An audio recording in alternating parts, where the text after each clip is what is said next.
भावुंट कौन ये बा चिकेन बिरियानी चलतु देखा फुल भिडटा।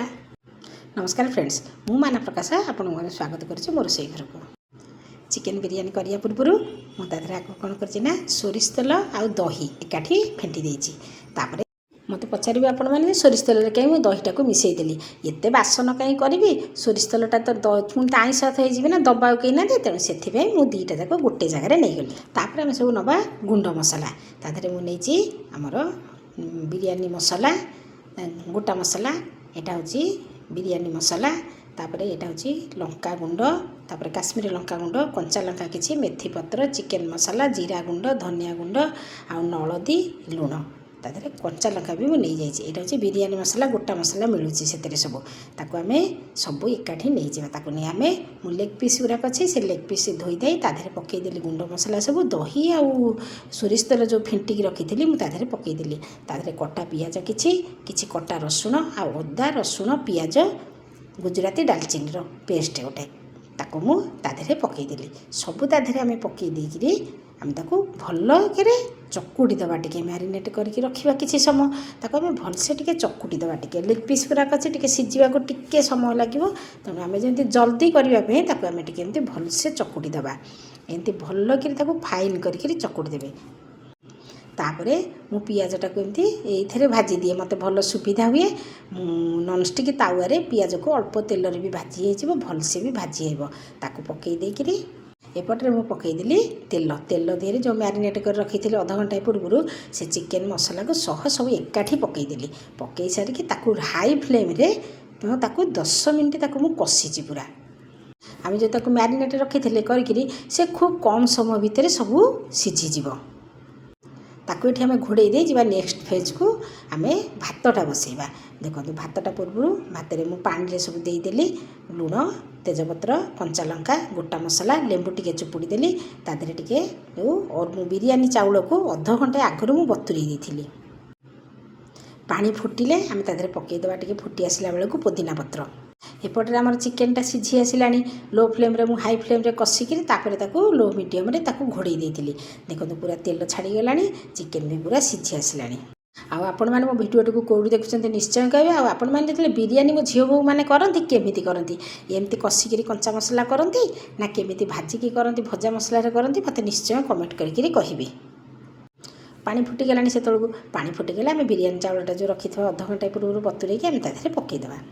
सब बेले मन रखिथे भातटा फुटीज तो तादेह आम चाउल पकईदेवा तो तेल पकईवा तेल पकईदेला भातटा भात को भात जमा लगभग आम तेल पकईचे लेंबू चुपुड़ीचे भात को भात लगभग ताको टिके गोड़े देवा। देखो टिके 5 मिनिट फुटीगला देखो भातटा पूरा हो आमर 60 कि 70% भात होता दरकार क्या आम बांफरे से चिकेन रे पशिज आमर तेणु भातटा देखो एमती जमी हाथ को लगुथ देखो भातटा होगला भात होगला आम जा बसैवाई बिरियानीटा सब एमती चटका जगार एमती चौड़ा जगार बसैबे तलटा जमी फ्लाट थी मु तले मसला आ किसी चिकेन दे देछि आ तले किंतु रखी थे गोटे ताउआरे बसई थे पानी देकी टिके खाली ताउआरे बसैबेनी कि पानी रे बसै खोलारे बसैबेनी ताउआरे टिके पानी देकी बसैले पानीटा से तातुथिबो इयाडे आमे सजाड़िबा लेयर सब दबा आम तले तो बिरियानी मसला बिरियानी चिकेन देदेले तापर भात देदेबा तापर पुणी चिकेन जो अच्छे आम तादेह मसला को सब देदेबा एत किसी तामझाम आधे ना एमती आम भातटा को पुणी तापर देदेबा भातटा को ताकू भातटा भाजी सारिकी दे सारापर जो मु पियाजटा भाजिकी रखी उपरे सब देदेबा भितर देवा किसी दरकार नहीं क्या मसलार आमर सब अच्छी से पकईदेवा किसी पुदीना पत्र को आम दे सारापर तापर आम देदेबा देसी घी आम बड़ चामच पूरा चामच देसी घी से देदेबा। तापर आम रेस्टोरेंट स्टाइल करवा ना तेणु तादेह आम देदेबा टिके कलर टिके नलदियार कलर टिके आम देदेबा फूड कलर तापर भी लाल रंगर फूड कलर टिके पानी रे पकईकी आम तादेह टिके बुलेईदेबा कलरटा भी पूरा बढ़िया आसब ये कलर टिके टिके देदेले आकु भी स्किप करि पारंती।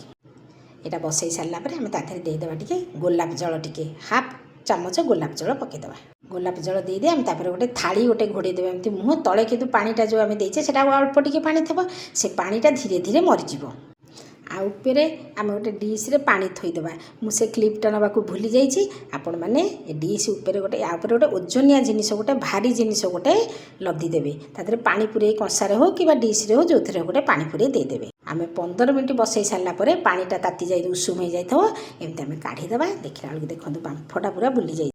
କେତେ ସୁନ୍ଦର ଦେଖାଯାଉଛି ଦେଖିଲେ ନା। ଦେଖନ୍ତୁ ବଢ଼ିଆ ଭାବରେ ହେଇଯାଇଛି। ଏଥରକ ବାଢ଼ିବା ଟାଇମ୍। ଏପର୍ଯ୍ୟନ୍ତ ଯଦି ଆପଣମାନେ ମୋତେ ଫେସବୁକ୍ରେ ଦେଖୁଛନ୍ତି ଫଲୋ କରିନାହାନ୍ତି ମୋତେ ନିଶ୍ଚୟ ଫଲୋ କରନ୍ତୁ। ଆଉ ୟୁଟ୍ୟୁବରେ ମୋର @ ମାନପ୍ରକାଶ କିଚେନ୍ ଅଛି।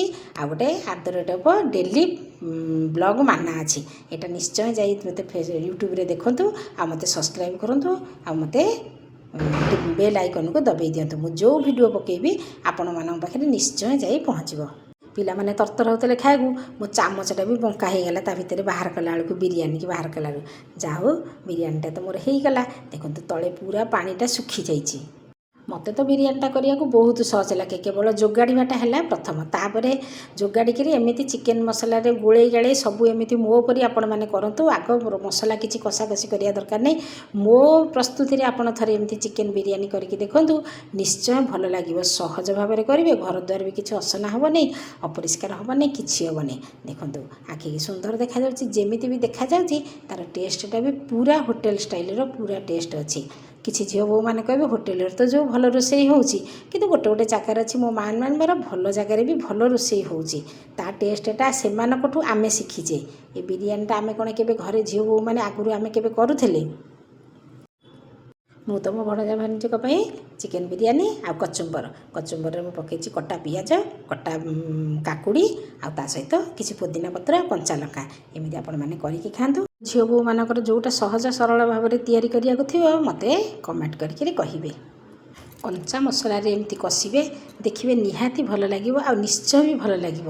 କେବେ ଭାବିବେନି ଯେ ମାନପ୍ରକାଶ ମୁଁ ନିଜେ କରିସାରିଲା ପରେ ମୋ ମନକୁ ଯେଉଁଟା ଯାଏ ମୁଁ ସେଇଟା ଆପଣମାନଙ୍କ ପାଖରେ ସେୟାର କରେ। ଏଇଟା ମୋର ଦୀର୍ଘ ଦିନର ଅନୁଭୂତି ଆଉ ଦୀର୍ଘ ଦିନର ଅଭିଜ୍ଞତା। ତେଣୁ ଏଇଟା ଆପଣମାନେ ନିଶ୍ଚୟ ମୋ ଝିଅ ବୋଉମାନେ ଆପ୍ଲାଏ କରିବେ ଆଉ ଘର ଲୋକଙ୍କୁ ରୋଷେଇ କରିକି ଦେବେ ଆଉ ମୋତେ ନିଶ୍ଚୟ ନିଜର ଅନୁଭୂତି ଜଣେଇବେ। ନା କ'ଣ କହୁଛନ୍ତି ମୋ ଝିଅମାନେ? ଯାଆନ୍ତୁ।